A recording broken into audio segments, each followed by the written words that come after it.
நேற்றுக்கு எந்த விஷயங்கள்லாம் ரிஷபராசிக்கு பயத்தை கொடுத்ததோ, பதட்டத்தை கொடுத்ததோ, படபடப்பை கொடுத்ததோ, அதில் எல்லாத்துலேயும் முறியடிச்சிட்டு ஒரு வெற்றி கொடி நாட்டக்கூடிய காலமாக ரிஷபத்துக்கு இந்த காலம் இருக்க போகுது. சனியோட வேலை எதையாவது ஒன்றை இழக்க வைக்கிறதுக்கு முயற்சி பண்ணோம். விரலுக்கேற்ற வீக்கமாக வாழ பழகினா இந்த ரிஷபராசிக்கு இந்த குரு பயிற்சி ஒரு நல்ல பயிற்சியாகத்தான் நிச்சயமாக அமையும்.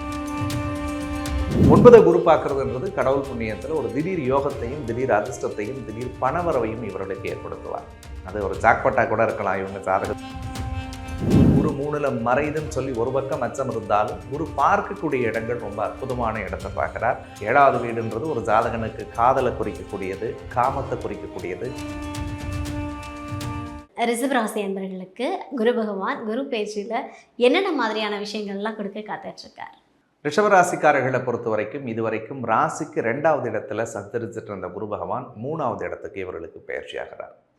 ஸோ குரு 3வது வீட்டுக்கு வராரு அப்படின்னு சொல்லி ஒரு பெரிய பயமும் கலக்கமும் ரிஷபராசிக்காரர்களுக்கு இருக்கும். ஏன்னா 3வது வீடு குருவோட மறைவிட ஸ்தானம் அப்படின்னு சொல்லுவாங்க. பட் பயப்பட வேணாம், உங்களுடைய முயற்சி ஸ்தானத்தில் தான் குரு உச்சம் அடைகிறார். அப்போது புதுவிதமான சிந்தனை, புதிய எழுச்சி, புதிய எண்ணங்கள் ரிஷபராசிக்கு வரும். தன்னைத்தானே சுய பரிசோதனை செய்து கொண்டு வாழ்க்கையில் எந்த விஷயங்களெல்லாம் செஞ்சால் நமக்கு ஒரு பெரிய சக்ஸஸ் கிடைக்கும் அப்படின்றதுக்குரிய ஒரு விதையை இடக்கூடிய ஒரு அற்புதமான வருடமாக இந்த வருடத்தினுடைய குரு பெயர்ச்சி இருக்க போகிறது. நேற்றுக்கு எந்த விஷயங்கள்லாம் ரிஷபராசிக்கு பயத்தை கொடுத்ததோ, பதட்டத்தை கொடுத்ததோ, படபடப்பை கொடுத்ததோ, அதில் எல்லாத்துலேயும் முறியடிச்சிட்டு ஒரு வெற்றி கொடி நாட்டக்கூடிய காலமாக ரிஷபத்துக்கு இந்த காலம் இருக்க போகுது. புதிய நண்பர்கள், புதிய பழக்க வழக்கங்கள், புதிய அறிமுகங்களால் நிறைய நல்ல மாற்றங்கள் உங்களுக்கு காத்திருக்குன்னே சொல்லலாம். ரிஷபராசிக்காரர்களுக்கு குரு 3ல் மறைதுன்னு சொல்லி ஒரு பக்கம் அச்சம் இருந்தாலும் குரு பார்க்கக்கூடிய இடங்கள் ரொம்ப அற்புதமான இடத்தை பார்க்குறார். அதில் முதல் இடமாக 7ஆம் இடத்தை பார்க்குறார். 7வது வீடுன்றது ஒரு ஜாதகனுக்கு காதலை குறிக்கக்கூடியது, காமத்தை குறிக்கக்கூடியது, களத்தரத்தை குறிக்கக்கூடியது. முதல் விஷயம், காதலர்களுக்கு திருமண யோகங்கள் கூடி வரக்கூடியதாக இருக்கும். நிறைய காதலர்கள் பிரிஞ்சு வாழ்ந்திருப்பாங்க. கருத்து மோதல்கள் இருந்தது. சார், நான் உண்மையான அன்பு பாசத்தை கொடுத்துட்டு எனக்கு அந்த அந்த அன்பு கிடைக்கலன்னு நான் ஏங்கிட்டே இருந்த வாழ்க்கையில் அப்படின்னு நினைக்கக்கூடிய ரிஷபராசிக்காரர்களுக்கு சத்தியமாக உங்கள் மனசுக்கு பிடிச்ச வாழ்க்கை அமையும். உங்கள் மனம் விரும்பியவர்கள் உங்களை கவருவார்கள். உங்கள் மனம் விரும்பியவர்கள் உங்கள் இதயத்தோடு நெருக்கமாவார்கள். உங்களை விட்டு விலகி போன உறவுகள் உங்களை தேடி வரக்கூடிய சூழல்களை இந்த குரு பார்வை ஏற்படுத்தும். திருமண வயசில் இருக்கக்கூடியவர்களுக்கு நிச்சயமாக திருமண யோகங்கள் கூடி வரக்கூடியதாக இருக்கும். ஏற்கனவே நிறைய கருத்து முரண்கள் இருக்குது. சார், நான் ஒன்று சொன்னால் பொண்டாட்டி கேட்கவே மாட்றா, பொண்டாட்டி ஒன்று சொன்னால் என் வீட்டுக்காரர் கேட்கவே மாட்டுறாருங்க, நான் அடுத்தவங்க பேச்ச கேட்குறாரு, ஊர் பேச்ச கேட்குறாரு, ஏன் பேச்ச கேட்கல அப்படின்லாம் நிறைய குடும்பங்களுக்குள்ளே நடக்கக்கூடிய நிகழ்வு இது. இந்த குரு பார்வை வந்ததுக்கு பிறகு அந்த இணக்கங்கள் எல்லாமும் ஒன்றிணையும், அந்த சுணக்கங்கள் எல்லாம் மாறுபடும். அதில் ரொம்ப முக்கியமானதாக பார்க்கப்படக்கூடியது அன்பும் அந்யோன்யமும் பெருகக்கூடிய காலமாக இருக்கும். புதிய நபர்கள் இந்த காலகட்டத்தில் அறிமுகமாவார்கள். கூட்டு தொழில் சார்ந்த விஷயங்கள் பெரிய வெற்றிகளை தரக்கூடியதாக இருக்கும். 9ஆம் இடத்தை குரு பார்க்குறார். 9 குரு பார்க்கறதுன்றது கடவுள் புண்ணியத்தில் ஒரு திடீர் யோகத்தையும், திடீர் அதிர்ஷ்டத்தையும், திடீர் பணவரவையும் இவர்களுக்கு ஏற்படுத்துவார்.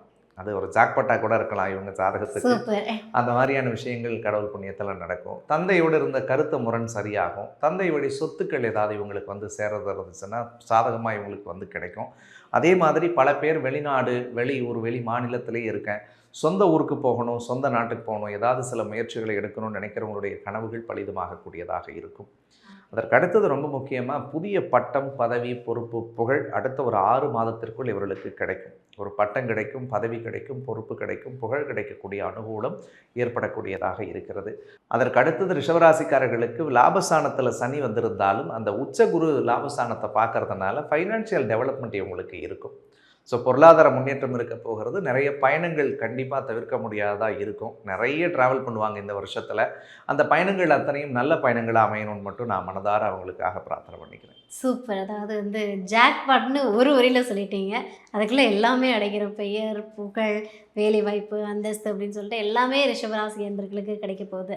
ஸோ நீங்கள் சொன்ன உடனே அப்பா எல்லாமே கிடைக்க போது, நம்ம எதுவுமே பண்ணாமல் இருந்தால் போதுன்ற மனநிலைக்கு வந்துடாமல் இருந்தால் சரிதான். ஓகே, எந்த விஷயத்தில் ரொம்ப கவனமாக இருக்கணும்? இந்த விஷயத்தை மட்டும் பண்ணிடாதீங்க, அப்புறம் பிரச்சனையாயிடணும், என்ன விஷயம்? ரிஷபராசிக்காரர்களை பொறுத்த வரைக்கும் தாயினுடைய உடல் நலத்தில் கொஞ்சம் கவனமாக இருக்கணும். 4வது வீட்டில் சுகஸ்தானத்தில் கேது இருக்கிறதுனால அம்மாவோடு சின்ன சின்ன கருத்து முரண்கள் வரும். தாய்கிட்ட சண்டை போட வேணாம். சில பேர் சொந்த ஊர், சொந்த பூமியை விட்டு கொஞ்சம் விலகி போகிற மாதிரியான சூழல்கள் ஏற்படும். வீட்டை விட்டு சிலருக்கு பிரிந்து வாழக்கூடிய நிலை ஏற்படும். நவம்பர் மாதம் வரைக்கும் கொஞ்சம் கவனமாக இருந்தால் போதும்.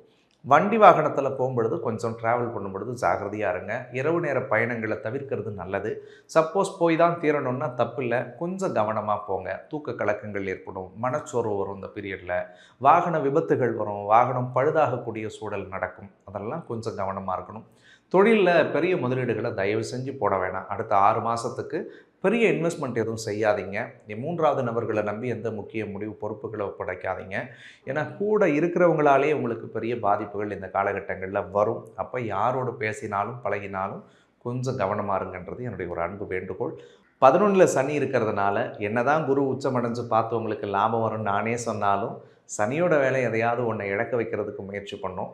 அப்போ பண விஷயங்களில் எதுக்கு செலவு பண்ணுறோம், எதுக்கு இன்வெஸ்ட் பண்ணுறோம் அப்படின்றத பார்த்து பண்ணுங்கள். விரலுக்கேற்ற வீக்கமாக வாழ பழகினா இந்த ரிஷபராசிக்கு இந்த குரு பயிற்சி ஒரு நல்ல பயிற்சியாகத்தான் நிச்சயமாக அமையும். Super super sir. அதாவது பண விஷயத்தில் ரொம்ப கவனமாக இருக்கணும் அப்படின்னு சொல்லிட்டீங்க. ரிஷபராசி அன்பர்கள் குரு பயிற்சி டைமில் எந்த கோவிலுக்கு போய் வழிபட்டால் வாழ்க்கை சிறப்பாகும்? ரிஷபராசிக்காரர்களை பொறுத்த வரைக்கும் துர்க்கை வழிபாடு மிகச்சிறந்த பலன்களை தரும். ஸோ வெள்ளிக்கிழமை ஞாயிற்றுக்கிழமை காலகட்டங்களில் வரக்கூடிய ராகு கால வேலை இருந்துச்சுன்னா துர்க்கை அம்மனுக்கு ஒரு 2 அகல் தீபத்தை ஏற்றி வச்சு மனமுருக பிரார்த்தனை பண்ணுங்கள். முடிஞ்சால் ஒரு மஞ்சள் கிழங்கு வாங்கி கொடுங்க, அல்லது மஞ்சள் பொடியை அந்த சாமிக்கு வாங்கி கொடுத்து நீங்கள் வழிபட்டு வரும்பொழுது உங்கள் வாழ்க்கையில் மங்கள காரியங்கள் எல்லாமும் நடக்க ஆரம்பிக்கும். தடைப்பட்ட விஷயங்கள் எல்லாம் உங்களுக்கு தடையில்லாமல் நடக்கக்கூடியதாக அமையும். சூப்பர் சூப்பர், அருமையாக சொல்லியிருக்கீங்க. மங்கள காரியம், மஞ்சளை வச்சுட்டு மங்களகரமாக எல்லாமே குரு பகவான் நடத்தி கொடுக்க போகிறார் அப்படின்ட்டு ரொம்ப அற்புதமான ஒரு பலனை ரிஷபராசி என்பர்களுக்கு கொடுத்துருக்கீங்க. நன்றி. நன்றி.